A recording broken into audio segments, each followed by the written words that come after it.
What's good, everyone? Welcome to the Level Up Society, where we talk about all things related to self-improvement and leveling up your life. Today, I want to talk to you about minimalism and how it's impacted my life for the better. Now, be sure to stay tuned to the end because I have a lot of things that I'm trying to cover here. And I really think that you need to hear everything to get the full context of what I'm going to talk about. Also, if you enjoy this content, don't forget to hit the like and subscribe buttons. And with that, let's get started.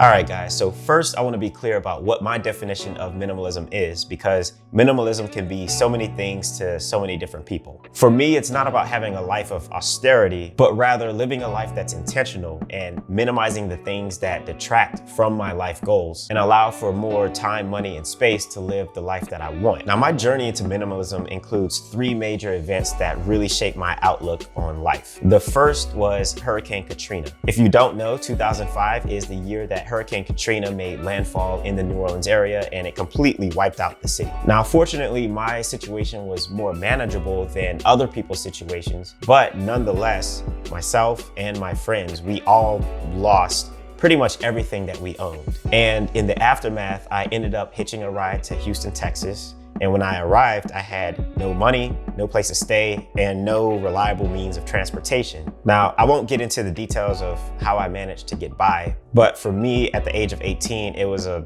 very harsh realization that at any moment in time, everything that you have worked for and everything that you have can be taken away from you in an instant. And when you have nothing of material value, the only things that you can rely on is your actual self and your ability to maneuver through society, as well as your relationships, the people around you who can help and support you when you have nothing else. And that experience drew a clear line between who I am as a person and the material possessions that I own. And it taught me that I should never conflate the two. And this lesson has stuck with me ever since. Now, the second major event was my foray into entrepreneurship. Around the time that I was finishing up my college studies, I decided to start an entertainment company where I partnered with nightclubs around the city of New Orleans to put together nightlife events. So I was essentially a professional party thrower. I was around a lot of celebrities and athletes, as well as people who just lived all around flashy lifestyles. And I kind of fell into that lifestyle as well. I was always wearing suits, drinking expensive bottles of champagne. I bought a sports car. I ate out at restaurants almost every night. And all of this was while I was working full time as an engineer. So basically, I was making more money than I knew what to do with at that time in my life. During this time, I also got into stocks and started learning the fundamentals of investing. So fortunately, this helped me to mitigate some of the poor financial and lifestyle decisions that I was making. But nevertheless, I was living a relatively high-end lifestyle, at least by my standards. And quite honestly, after 5 years of doing this, I started getting tired of it. It started to get old and repetitive, and I felt like too many of my relationships were too superficial. I had a lot of women around me because I had access to celebrities, and then I had a lot of guys around me because I had access to the women who had access to the celebrities. And I basically found myself longing for authentic relationships with people. And I also wanted to free myself of the burden of constantly seeking validation through outward displays of status. The suits, the champagne, the car. I was using these things to get reactions from other people because I enjoyed the attention that it brought. So in a sense, my happiness and my sense of self became contingent on the thoughts and opinions of the other people around me. I began to reflect back on that time after Hurricane Katrina when I had nothing, and simply having a couch to sleep on and a few friends around me was more than enough to make me feel happy and satisfied with my life. And I wanted to go back to that. I began to despise the notion that I let myself fall into thinking that having flashy things and living a high-priced lifestyle would bring me happiness, because that couldn't be farther from the truth. I stopped driving my sports car. I bought a bicycle. I started walking places. I started taking public transit. I stopped wearing suits and started wearing t-shirts. I got rid of a lot of the stuff that I had, and I really started to simplify my life. So while I had fewer things and I no longer had that external validation coming in, I found myself to be at peace. So I'd say that this marked the true beginning of my journey into minimalism And this was around 2014, I believe. Third major event was my time in business school and the years following. So a few years after I disbanded my entertainment company, I decided to go to business school to get my MBA as a full-time student. Fortunately, I had the opportunity to attend what many people would consider to be a fairly prestigious MBA program. And this means that I was immersed within a social group that comprised of people who would eventually end up in really high places with really high paying jobs. We're talking like the top 5% of income earners in the US. And while I was in business school, let's just say that it was easy to get pulled into the direction of pursuing a super high paying career, but typically at the cost of what I would consider to be a diminished lifestyle. More stress, long working hours, less time to work on physical and mental health. So during this time, I was forced to make some real decisions about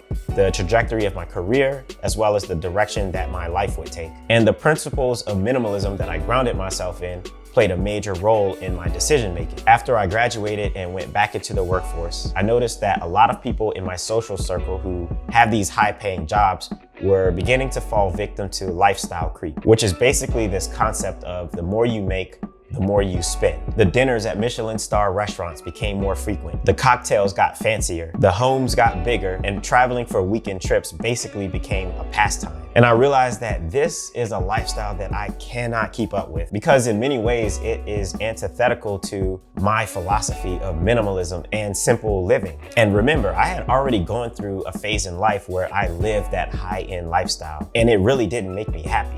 Now, because of the circles that I'm in, I see this kind of lifestyle in every single direction that I turn. Like, I cannot escape it. So almost as an act of rebellion against all of the exuberance, I've really decided to go all in on minimalism. And this is by far the most devoted that I've been throughout my entire journey. And I've noticed some real tangible improvements to my life ever since I've recommitted to going against the grain of consumption and living a simpler life. And this brings me to a few of the key benefits of minimalism. The first is that minimalism has put me on a path towards financial freedom and early retirement. Being a minimalist has made me hyper aware of lifestyle creep and how it can find its way into my life. And because I'm more aware of it, I'm able to avoid it. As my career has advanced, I've naturally made higher and higher income, yet through minimalism, the price of my lifestyle has actually gone down. So now I live a lifestyle so far below my means that I have zero consumer debt, and I now have a considerable amount of discretionary income that I can allocate towards cash flow generating investments like real estate, as well as appreciating assets like stocks and cryptocurrency and other investments. So at my current pace, I will at least be in position to retire before I turn 40. And any job that I work beyond that point will be purely because I want to do it and not because I have to do it. The second is that minimalism has transitioned me out of a mindset of scarcity and into a mindset of abundance. A scarcity mindset is one in which you feel like you don't have enough. Now, don't get me wrong, I think it's important to have things that you're striving for, but with minimalism, my aspirations are more so tied to self-improvement and financial freedom rather than the accumulation of material things or temporary sources of gratification. So when it comes to material possessions like clothes, gadgets, household items, or whatever the case, I not only feel like I have more than I need, but I also feel like I have too much. Like, it's truly more than I wish to have. So I'm constantly trying to find ways to get rid of more stuff and to get by with less. And I actually enjoy challenging myself to do this and see how far I can push myself, within reason, of course. Number 3 is that minimalism has helped me to improve both my health and my cognitive functioning. Because I have less things now, my home is naturally less cluttered, it's more organized, and I have more open space. And there's quite a few studies out there that suggest that having clutter in the home has a host of negative impacts, including decreased focus, as well as stress, depression, and anxiety. And that's just the effects of less physical clutter. I'm sure those benefits also translate from having less mental and digital clutter, which are both also fundamental pillars of my minimalism practice. So by doubling down on minimalism and as a result having more space, I feel that my productivity has gone up, my creativity has gotten better, and my overall mood and motivation to really just make the best of this one life that I have has been much higher than I've experienced in the past. Fourth and finally, minimalism has given me more freedom. For me, it's now much easier to pack up and go anywhere. If I want to move to another city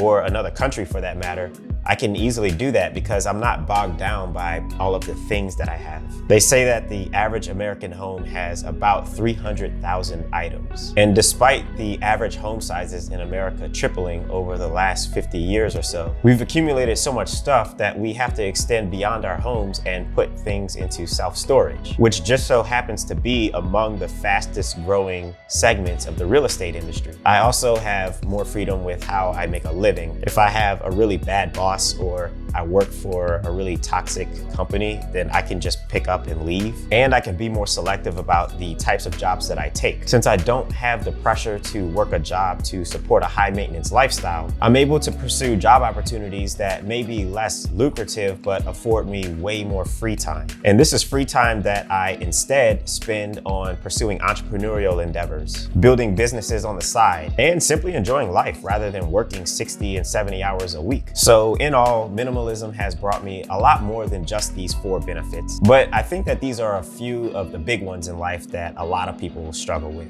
So I wanted to share my experience with you, and hopefully some of you will find this inspiring and motivating, and you do whatever it is that you need to do with this information to level up your life. And with that, I'll catch you on the next video, guys.